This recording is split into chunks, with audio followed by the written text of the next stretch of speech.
Hello and welcome to the International News Daily Report. I'm your host, Dennis Dunicic. Subscribe to our channel. We're going to get right into our report today, which is actually related to our report from yesterday. We're going back to Ethiopia. And I just wanted to give a short update on the war, the Tigrayan conflict, and exactly what's going on. And I also wanted to add what I didn't do yesterday because fundamentally there wasn't enough information available, and provide an analysis and prediction of how this conflict might continue.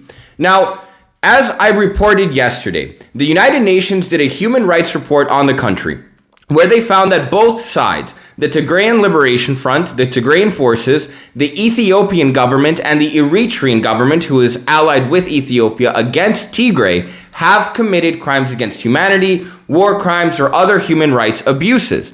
Now, this report was only based on witness testimony, and there wasn't enough evidence to fundamentally say what's going on, and more investigations need to be done. Now, these investigations cannot be done right now as the war is raging. Investigators cannot go into certain regions. They can't put themselves in the middle of a conflict while it's occurring, and whatever investigation is done is going to happen post-conflict. That's typically the case. Now, going back to the conflict itself, the UN report has sparked a lot of outrage and attention from the international community. More specifically, the United States, the European Union, the United Kingdom, and the entire United Nations have been pushing for at least a temporary ceasefire between Prime Minister Abiy Ahmed's Ethiopian government and the Tigrayan forces. In addition to this, neighboring Kenya and Uganda, both major powers in Eastern Africa, have pushed for a meeting of East African leaders to talk with Abiy Ahmed and push him into peace talks. Now, as far as a ceasefire and peace talks are concerned, progress has been difficult. Now, a congressional aide has told journalists from the Associated Press that the United States has pushed to have peace talks, and some of these pushes have been successful. In terms, what he stated was that the Tigrayan forces are actually willing to sit down and talk with the Ethiopian government. And many government officials are willing to have these talks. But the moment the suggestion of peace talks reaches the level of Prime Minister Abiy Ahmed, he immediately shuts them down. He personally does not want to sit down, does not want to have peace talks, and wants to eradicate and eliminate the TPLF threat, which is absurd. Even if Abiy Ahmed does not want peace, it's at the very least, it's in his interest to create a temporary ceasefire, because Tigrayan forces, despite losing the war in the beginning, very rapidly in a period of a year. Now keep in mind, today is the year-long anniversary of the war. The war began between November 3rd and November 4th at midnight. And Tigrayan forces very quickly lost their own capital of Mekelle. It fell to Ethiopian forces. But over a period of 6 months, they regained their capital and they regained the vast majority of control over their entire region. And now they're pushing through the region of Amhara and making massive gains and getting closer and closer to the capital Ethiopia, Addis Ababa. It's very clear that the Tigrayan side is winning this conflict. And instead of sitting down and having peace talks, the Ethiopian government has instead called the Tigrayan forces rats, which, by the way, is alarming from a human rights perspective to call anyone a rat. They have begun to arrest innocent, random Tigrayan citizens, with some legal activists estimating that thousands of people have already been arrested this week simply for being an ethnic Tigrayan. And they have gone.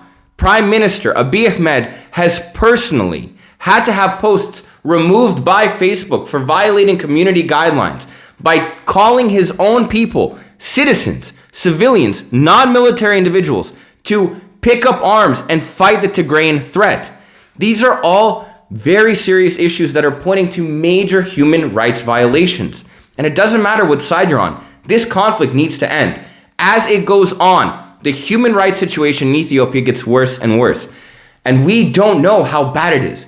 We fundamentally don't know how bad it is. It could actually be worse than what is currently, right now, widely known as the worst humanitarian crisis, Yemen. It could be worse than Yemen. There is a blockade on the Tigray region where aid cannot come in, goods cannot come in. There is a government blockade on Tigrayan forces, and all of the people living in the regions controlled by Tigray forces cannot receive food, cannot receive medicine, cannot receive the basic necessities to live a normal life or even fucking survive. That is a catastrophe. And the international community keeps pushing and pushing and pushing to have at least a temporary ceasefire to allow these people to get humanitarian aid and to figure out how to solve this conflict. And the conflict is, in nature, fundamentally changing. The war began, and I'm not going to go into all the details. We did on our first episode regarding Ethiopia. You can find it in our Africa podcast if you'd like more details on how this conflict began.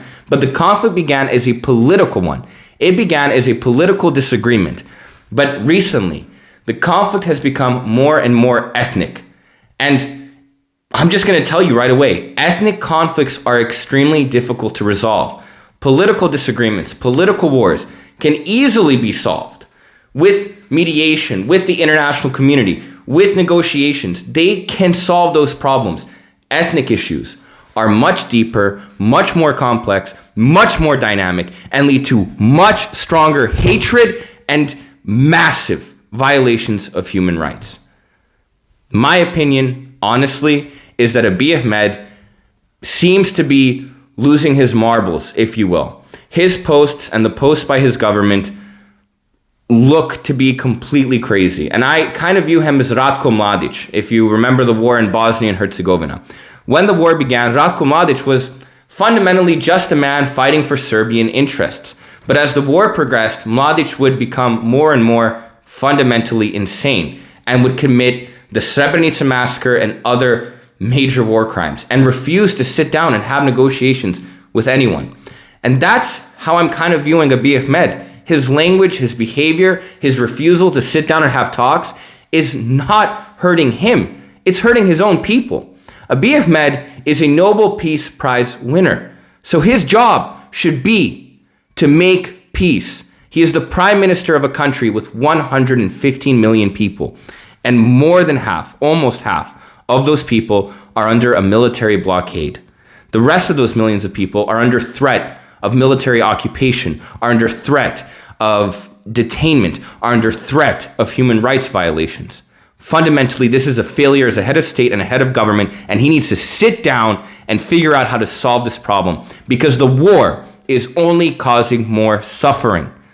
Let me know what you think in the comments. Let's have a nice and open discussion about this and try and debate the future of Ethiopia. Thanks for tuning in. I'll see you tomorrow.